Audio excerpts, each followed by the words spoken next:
السلام علیکم دوستو، میں ہوں سید عالم شاہ اور آپ دیکھ رہے ہیں سید ٹی وی۔ کچھ دن پہلے انڈیا کے ایک یوٹیوبر نے ایک ویڈیو اپلوڈ کی تھی، اس کا ٹائٹل ہے کہ reality of Quran and Bible. اس حوالے سے انجینئر محمد علی مرزا نے اس کو جواب دیا تھا اپنی ویڈیو میں۔ تو انجینئر محمد علی مرزا نے 10 علمی پوائنٹس کے نام سے اسے جواب دیا تھا کہ 10 اس کے پوائنٹس انجینئر محمد علی مرزا نے لیے تھے اور ان پوائنٹس کا علمی پوائنٹس نام رکھا ہے۔ اور آج ہم آپ کو اس ویڈیو میں صرف 2 علمی پوائنٹس کے جواب دکھائیں گے کہ انجینئر محمد علی مرزا نے دھرو راٹھی کو 2 علمی پوائنٹس کا جواب دیا ہے۔ تو انجینئر محمد علی مرزا نے اس ویڈیو میں سے اس کے صرف ٹائٹل، جو اس کا ٹائٹل ہے نا کہ the reality of Quran and Bible, اس حوالے سے انجینئر محمد علی مرزا نے اس کے 2 ٹاپکس بنائے ہیں، ایک قرآن کے حوالے سے اور دوسرا بائبل کے حوالے سے، کہ قرآن اور بائبل کی حقیقت۔ تو انجینئر محمد علی مرزا نے قرآن کی حقیقت بھی بتائی ہے کہ کیا قرآن اپنی اصل شکل میں موجود ہے، اور بائبل کی حقیقت بھی بتائی ہے کہ کیا بائبل اپنی اصل شکل میں موجود ہے یا نہیں۔ تو چلیے ویڈیو میں دیکھتے ہیں کہ انجینئر محمد علی مرزا نے دھرو راٹھی کو کیا جواب دیا ہے۔ علمی پوائنٹ نمبر 1 وہ یہ ہے کہ اسلام میں جو تورات ہے یا انجیل ہے اور ساتھ اس کے جو صحائف اور جڑے ہوئے ہیں، جنہیں اولڈ ٹیسٹمنٹ اور نیو ٹیسٹمنٹ کے نام سے بھی یاد کیا جاتا ہے، تورات پلس باقی صحائف کو ملا کے اولڈ ٹیسٹمنٹ کہتے ہیں اور انجیل کو نیو ٹیسٹمنٹ۔ ہم ان کتابوں کو بھی اللہ تعالیٰ کی طرف سے ڈیوائن مانتے ہیں، لیکن ان دونوں کتابوں کے بعد اللہ تعالیٰ نے فائنل ٹیسٹمنٹ یہ قرآن نازل کیا، اور یہ اللہ تعالیٰ کی وہ الہامی کتاب ہے کہ جس کی حفاظت کی ذمہ داری اللہ تعالیٰ نے خود قرآن میں لی ہوئی ہے۔ باقی کتابوں کی حفاظت کی ذمہ داری نہیں تھی، اسی وجہ سے آپ دیکھتے ہیں کہ وہ ٹیمپرڈ فارم میں تحریف ہو چکی ہے ان کے اندر۔ اسی لیے آپ کو بہت سی باتیں نان سائنٹیفک نظر آئیں گی، اور یہ کیسے ہو سکتا ہے کہ کریٹر آف دا یونیورس کوئی کلام نازل کرے اپنی کریشن سے متعلق، فزیکل فینومینا آف نیچر سے متعلق، اور اس میں اس طرح کے سائنٹیفک ایرر پائے جاتے ہوں۔ اور سائنس سے مراد اسٹیبلش سائنس، میں ہائیپوتھیسز یا تھیوریز کی بات نہیں کر رہا۔ یہ ہو نہیں سکتا کہ اس طرح کا کوئی ایرر پایا جاتا ہو۔ ایرر کا مطلب یہ ہے کہ اس کے اندر تحریف ہوئی ہے، اور یہ مسلمانوں کا ایک بنیادی عقیدہ ہے کہ اولڈ ٹیسٹمنٹ اور نیو ٹیسٹمنٹ دونوں کے اندر تحریف ہو چکی ہوئی ہے، اور صرف یہ فائنل ٹیسٹمنٹ یعنی قرآن یہ محفوظ ہے۔ اور اس کا ذکر بھی اللہ تعالیٰ نے خود قرآن کے اندر فرما دیا۔ سورۃ الحجر آیت نمبر 9 کے اندر، اعوذ باللہ من الشیطان الرجیم، بسم اللہ الرحمن الرحیم، انا نحن نزلنا الذکر وانا لہ لحافظون۔ بے شک اس الذکر یاد دہانی، دی ریممبرنس، اللہ کی یاد دلانے والی کتاب کو ہم نے نازل کیا اور ہم اس کی حفاظت کرنے والے ہیں۔ اور اس کتاب کی حفاظت کی ذمہ داری اللہ تعالیٰ نے اس لیے لی کہ اگلی کتابیں جب ٹیمپر ہوتی تھیں تو پیغمبروں کا سلسلہ مسلسل جاری تھا، اور وہ پیغمبر آ کر انسانیت کو بتا دیتے تھے کہ یہ چیزیں انسانوں نے خود سے داخل کی ہیں، اور اللہ تعالیٰ نے اتنا حصہ اس کا نازل فرمایا۔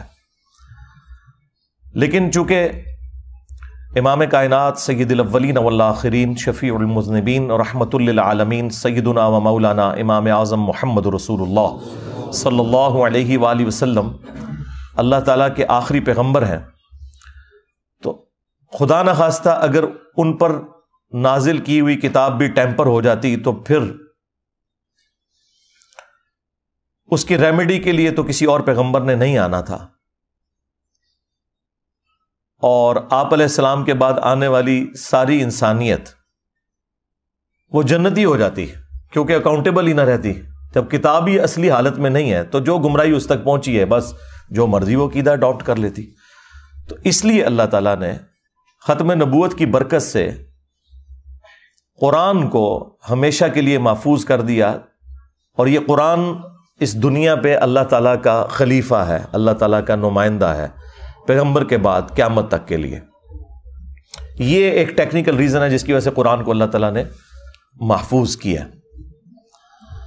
اب یہ فائنل ٹیسٹمنٹ قرآن جو ہے یہ اگلی کتابوں کی تصدیق بھی کرنے والی کتاب ہے، اور ان کتابوں میں کیا حق ہے کیا باطل ہے اس کو بھی یہ کلیریفائی کرتی ہے.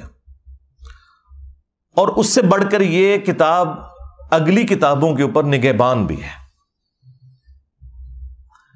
اور یہ جو میں دعوے کر رہا ہوں اس کا ذکر بھی قرآن کے اندر اللہ تعالیٰ نے فرما دیا ہے. سورہ آل عمران چیپٹر نمبر 3 کی جو سٹارٹ کی آیات ہیں وہ اسی سے متعلق ہیں. اعوذ باللہ من الشیطان الرجیم بسم اللہ الرحمن الرحیم. الف لام میم اللہ لا الہ الا هو الحی القیوم. الف لام میم حروف مقطعات ہیں. اللہ ہی ہے کہ جس کے سوا کوئی معبود نہیں اور وہ خود سے زندہ ہے، ہر چیز کو تھامے ہوئے ہے. نزل علیک الکتاب بالحق. اے نبی علیہ السلام آپ پر اس نے یہ کتاب حق کے ساتھ پرپز فل با مقصد نازل کی ہے. مصدقا لما بین یدیہ، جو کہ تصدیق کرتی ہے ان کتابوں کی جو اس سے پہلے نازل ہو چکی ہیں، جو آگے کتابیں گزر چکی، یعنی تورات کی، انجیل کی. دو اعتبار سے تصدیق کرتی ہے. ایک اعتبار سے تصدیق یوں کرتی ہے کہ یہ کتاب بھی مانتی ہے کہ وہ کتابیں بھی اللہ کی کتابیں تھیں. اور دوسرا قرآن کا آ جانا یہ پریکٹیکلی تصدیق ہے کہ وہ کتابیں بھی درست تھیں، کیونکہ ان کتابوں میں آخری کتاب اور آخری پیغمبر کا ذکر موجود تھا.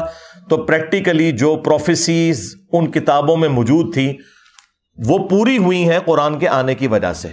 تو قرآن نے تصدیق کر دی کہ وہ کتابیں صحیح کہہ رہی تھیں کہ آخری پیغمبر بھی آئیں گے اور ان پر آخری کتاب نازل ہوگی.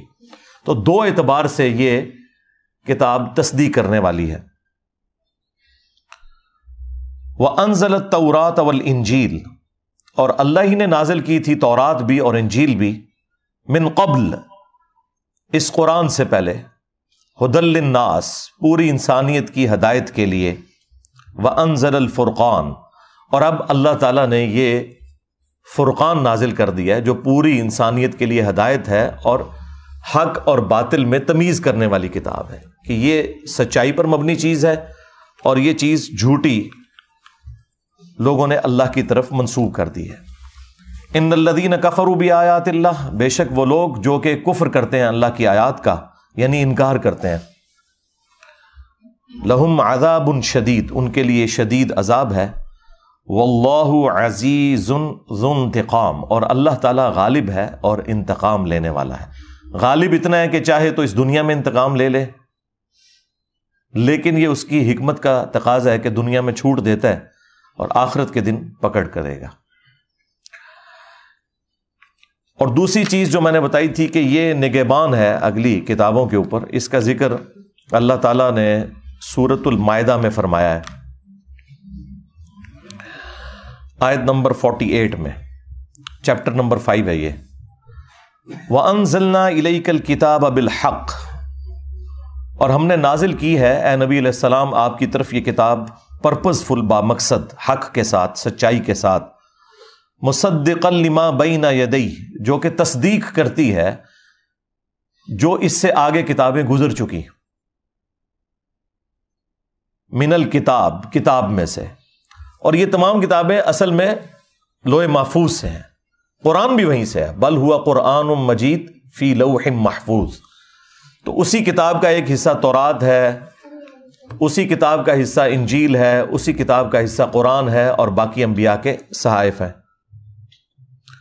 وَمُهَيْمِنًا عَلَيْهِ، اور یہ کتاب نگہبان ہے ان کتابوں کے اوپر. یہ ہے وہ لفظ مہیمن، قرآن مہیمن ہے، نگہبان ہے اگلی کتابوں کے اوپر. قرآن یہ اسٹیبلش کرے گا کہ اگلی الہامی کتابوں کی کون سی باتیں درست ہیں اور کون سی باتیں غلط ہیں. جو لوگوں نے اس میں داخل کر دی ہیں، کو ٹیمپر کر دیا ہے، اس کے اندر تحریف کر دی ہے. اب اگلا علمی پوائنٹ نمبر 2، جس کا کچھ حصہ میں پہلے ڈسکس کر چکا کہ قرآن کو اللہ نے محفوظ کیوں کیا، اس وجہ سے کہ اب کوئی پیغمبر نہیں آنا تھا۔ البتہ اس کا یہ حصہ کہ اگلی کتابیں ٹیمپر ہو گئی ہیں، اس کا ذکر کہاں قرآن میں موجود ہے، وہ ہے سورۃ البقرہ کی آیت نمبر 79 میں بڑے سخت الفاظ کے ساتھ اللہ تعالیٰ نے اس ٹروتھ کو ریویل کیا ہے۔ فَوَيْلٌ لِّلَّذِينَ يَكْتُبُونَ الْكِتَابَ، تو ہلاکت ہے ان لوگوں کے لیے جو کتاب لکھتے ہیں بِأَيْدِيهِمْ، اپنے ہاتھوں سے خود کتاب لکھتے ہیں، ثُمَّ يَقُولُونَ هَذَا مِنْ عِنْدِ اللَّهِ، اور پھر یہ کہتے ہیں یہ اللہ کی طرف سے نازل ہوئی ہے، یعنی اللہ کی کتاب میں اپنے پرسنل نوٹس داخل کر کے خود سے اس کی تعریف کر کے، اور یہ کیوں کرتے تھے؟ وہ من پسند فتووں کے لیے، لوگوں کو خوش کرنے کے لیے۔ اگر کوئی غریب آدمی آ گیا تو اس کو پورے کا پورا دین سکھا دیا، اور اگر کوئی اشرافیہ میں سے آ گیا اور اس کی مرضی کا اسے فتویٰ دینا ہے تو اسے خود سے تبدیل کر کے تعریف کر دی۔ لِيَشْتَرُوا بِهِ ثَمَنًا قَلِيلًا، اور اس کے ذریعے یہ دنیا کی منفعت، جو کہ قلیل منفعت ہے، دنیا کے چند ٹکوں، بلکہ آج کل تو کہنا چاہیے چند روپوں کی، چونکہ ٹکا بھی اب 2 روپے کا 1 ٹکا ہو چکا ہے، تو دنیا کی تھوڑی سی منفعت کی خاطر اللہ کی آیات کو وہ بیچ دیتے تھے۔ فَوَيْلٌ لَّهُمْ مما کتبت، تو اللہ تعالیٰ فرما رہا ہے ہلاکت ہے جو کچھ انہوں نے لکھا، ایدیہم، ان کے ہاتھوں نے، وویل لہم مما یکسبون، اور ہلاکت ہے اس کے لیے بھی جو یہ کما رہے ہیں، یعنی جو انہوں نے حرام کمایا وہ بھی ہلاکت ہے، اور جو انہوں نے آخرت کا عذاب کما لیا اپنے لیے، یہ ہلاکت ہے۔ پھر یہی ٹاپک جو ہے چیپٹر نمبر 3 کے اندر بھی آیا، سورہ آل عمران کے اندر بھی،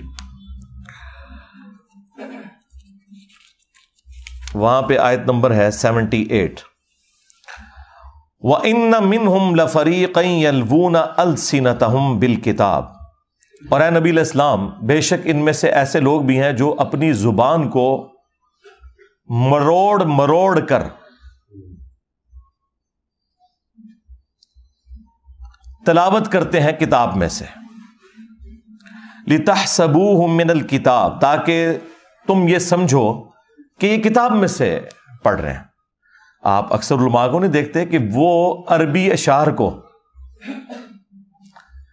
ایگزیکٹلی قرآن کے لہجے میں عین ہا کا خیال رکھتے ہوئے پڑھ رہے ہوتے ہیں، اور عام آدمی سمجھ رہا ہوتا ہے یہ قرآن پڑھ رہے ہیں، کہانیاں سنا رہے ہوتے ہیں اور لوگ سمجھ رہے ہوتے ہیں یہ قرآن و سنت سے بیان کر رہے ہیں۔ تو یہود و نصارہ کے علماء بھی یہی کیا کرتے تھے۔ وما ہوا من الکتاب، حالانکہ وہ تو کتاب میں سے ہوتا ہی نہیں ہے۔ وَيَقُولُونَ هُوَ مِنْ عِنْدِ اللَّهِ، اور یہ کہتے ہیں کہ یہ اللہ کی طرف سے نازل ہوا ہے جو ہم پڑھ رہے ہیں، اور کیسے زبانیں مروڑ مروڑ کے، ایکٹنگ کر کر کے، ٹھیک ہے۔ وَيَقُولُونَ عَلَى اللَّهِ الْكَذِبَ، اور یہ اللہ تعالیٰ کے اوپر جھوٹ باندھتے ہیں، وَهُمْ يَعْلَمُونَ، اور یہ جانتے بھی ہیں کہ یہ کیا کام ڈال رہے ہیں۔ اور یہ سیم خرابی آج کے علماء میں بھی موجود ہے، خواہ وہ جیوز میں ہو، کرسچنز میں ہو، مسلمز میں ہو، کہ وہ لوگوں کو بتاتے ہیں قرآن و حدیث میں یہ لکھا ہوا ہے، الہامی کتابوں میں یہ لکھا ہوا ہے، لیکن وہ ان کتابوں میں نہیں ہوتا، جھوٹ منسوب کرتے ہیں وہ، اور ایکٹنگ ایسی کرتے ہیں۔ بلکہ ہمارے تو اب اس ماڈرن ایج کے اندر تو یہ ورژن آگے جا چکا ہے، پہلے تو صرف زبان کو مروڑتے تھے نا وہ، اور بڑی ایکٹنگ کر کے ہا عین کی آوازیں نکالتے تھے۔ اب تو انہوں نے پگڑیاں بھی اور داڑیاں بھی لمبی کر لی ہیں، گیٹ اپ بھی پورا ایسا بنایا ہوا ہے کہ لوگ دیکھ کے روب کھا جائیں۔ حالانکہ ان کے کرتوت اس وقت پتہ چلتے ہیں جب ان کی خفیہ ویڈیوز لیک ہوتی ہیں، ان مفتیوں کی، ٹھیک ہے۔ اللہ کا شکر ہے کہ اللہ تعالیٰ نے دنیا میں انہیں ننگا کیا ہے، تاکہ جن لوگوں کو تھوڑا بہت وہم بھی تھا نا میرے بارے میں کہ میں کیوں بولتا ہوں ان کے خلاف، تو وہ اب دور ہو گیا، الحمدللہ۔ دوستوں اگلے 8 علمی پوائنٹس دیکھنے کے لیے ہمارے چینل کو سبسکرائب کریں، ویڈیو کو لائک کریں اور اپنے دوستوں کے ساتھ شیئر کرنا مت بھولیں۔ تو ملتے ہیں انشاءاللہ اگلی ویڈیو میں۔